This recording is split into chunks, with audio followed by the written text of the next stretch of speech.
me llama muchísimo la atención además que mencionas a Kennedy y también Kennedy siendo parte importante ahora del gabinete prometido por Trump.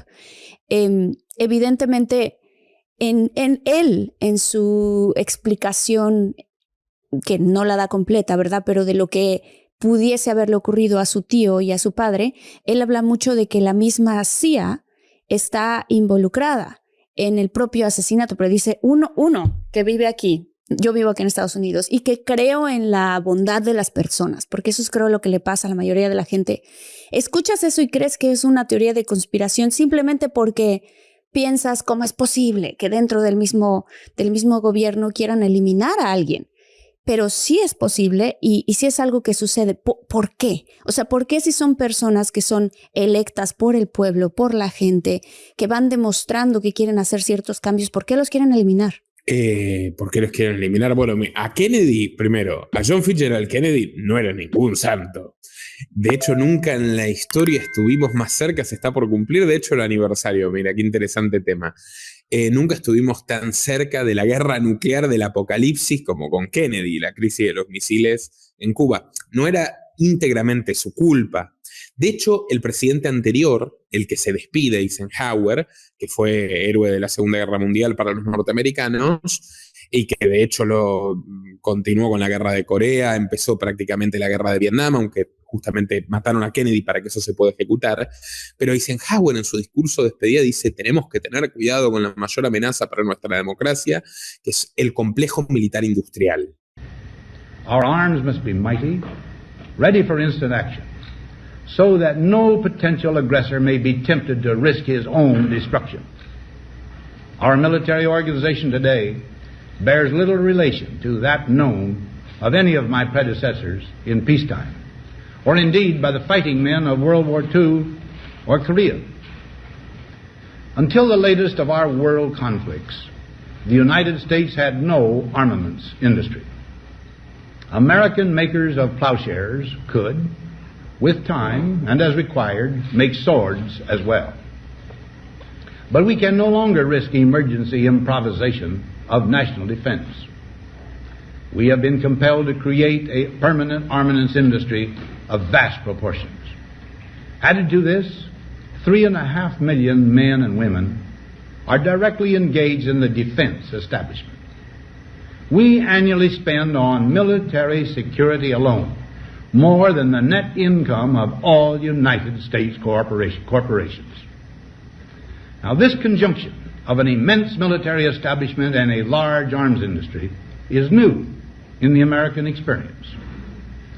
The total influence, economic, political, even spiritual, is felt in every city, every state house, every office of the federal government. We recognize the imperative need for this development, yet we must not fail to comprehend its grave implications. Our toil, resources, and livelihood are all involved. So is the very structure of our society. In the councils of government, we must guard against the acquisition of unwarranted influence, whether sought or unsought, by the military-industrial complex. The potential for the disastrous rise of misplaced power exists and will persist. We must never let the weight of this combination endanger our liberties or democratic processes. We should take nothing for granted.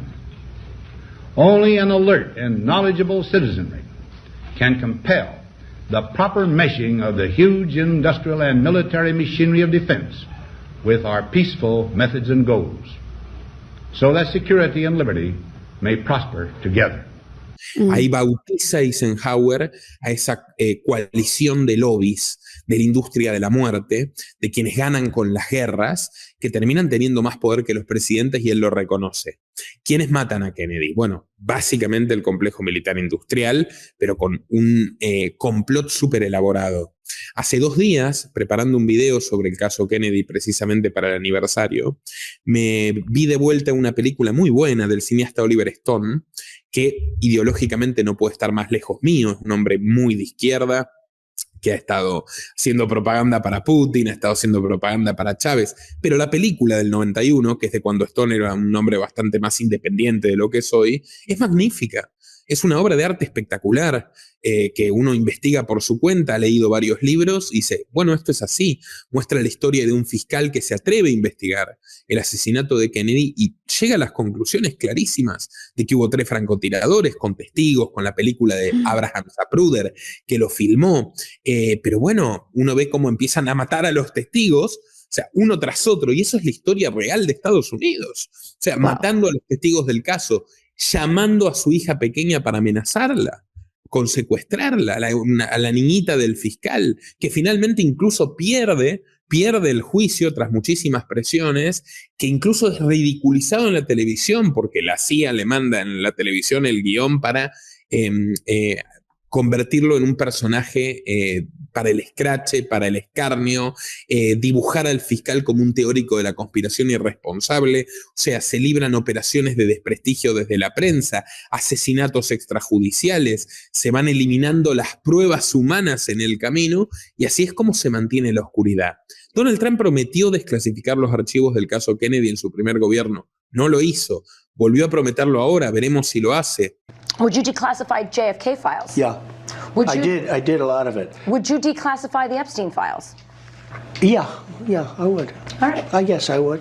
I think that less so because, you don't know. You don't want to affect people's lives if it's phony stuff in there because there's a lot of phony stuff with that whole world. But I think I would. ¿Por qué crees que no lo hizo? Porque definitivamente Donald Trump, te lo diré, pero directamente, Donald Trump es un miembro del Estado Profundo. Y tengo pruebas para afirmarlo. Y Nicolás Martínez Laje, el abogado que me acompaña, mi amigo y compañero en los noticieros, que tiene su propio canal Terapia Liberal, ha estado publicando una saga magnífica sobre el rol que jugó Trump para llegar a donde llegó. Entonces, Trump todos sabemos que tuvo 5 grandes, enormes quiebras, pero se mantuvo rico. ¿Cómo? Porque los bancos lo perdonaron. ¿Por qué? Porque Donald Trump trabajó como un operador de lavado de dinero, de las actividades más sucias que cualquiera de nosotros puede imaginarse, en sus casinos, que es el mejor negocio de hoteles y casinos para lavar dinero, esto es sabido, directamente para la familia Rothschild. Y la prueba de eso es que él terminó poniendo a los abogados de los Rothschild, que en muchos casos lo salvaron, que intercedieron por él, que lo rescataron financieramente como secretarios del Tesoro de Estados Unidos, caso Wilbur Ross. Y ahora va a poner a un secretario del Tesoro, Marta, que ha trabajado 20 años para George Soros y que fue el director de Soros Fund Management. Y uno dice, pero Trump no está enfrentado a Soros, ¿no son enemigos mortales? Bueno, parece que no tanto, porque cuando le preguntan al señor Scott Bessent, que dirigirá la economía más poderosa del mundo, ¿y cómo se lleva usted esto de ser socio de George Soros?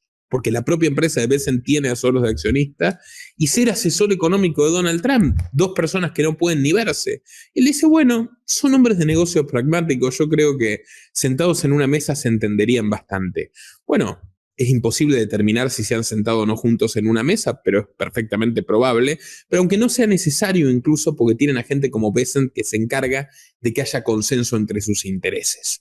Bueno, Estado Profundo es eso. Estado Profundo es, tienes un presidente con retórica anti-establishment que te dice que gana las elecciones diciendo voy a poner presa a Hillary Clinton, voy a desarchivar los secretos del caso Kennedy. Luego no hace absolutamente nada de eso. Luego le propone, y ustedes pueden buscar la noticia, a Bill Gates, porque Trump lo ha dicho en persona, que sea su asesor científico jefe. Bill Gates dijo, no tengo ganas, pero se lo propuso. Y le dio los contratos más cuantiosos a Microsoft, incluso de tecnología militar, los cascos HoloLens, que generaron gran polémica porque los soldados que los utilizaban tenían terribles jaquecas, incluso algunos problemas neurológicos. Bueno, esa industria, Trump dice, yo fui pacifista. No es del todo cierto porque incrementó los bombardeos en su primer año de gobierno a población civil en las guerras que ya habían iniciado los Bush y Obama. Obama, que fue premio Nobel de la Paz, pero tuvo el récord histórico mundial de bombardeos y de guerras abiertas al mismo tiempo. Y Trump incrementó el presupuesto militar más que ningún otro presidente de Estados Unidos. Con ese dinero, luego Biden pudo librar la guerra de Ucrania, que es una guerra proxy donde el complejo militar industrial americano ha ganado fortuna, Marta, donde los taxpayers, los contribuyentes del fisco como tú y yo, hemos tenido que financiar contra nuestra voluntad los misiles que están matando gente en Ucrania en este momento. Ay, qué horrible. Pero se pagó con las vidas de los ucranianos, y los norteamericanos lo único que hicieron fue un formidable negocio. Eso es el Estado profundo. Independientemente del gobierno que esté, van preparando su plan. Van ejecutando sus planes. Y el caso Kennedy es paradigmático porque Kennedy fue un presidente chantajeado. Eso se puede ver, por ejemplo, en la película. Recomiendo películas porque a veces muchas personas no tienen tiempo para leer libros, pero hay películas históricamente fidedignas. Gran película dirigida por Clint Eastwood, Hoover, sobre la figura que gobernó durante 40 años el FBI, la Policía Federal Norteamericana, que era un auténtico mafioso, pero total, que tenía extorsionado a Kennedy con grabaciones de un encuentro que tuvo con una espía comunista alemana. Y eso se ve en la película. El fiscal general de Estados Unidos era Robert Kennedy, el hermano del presidente Kennedy.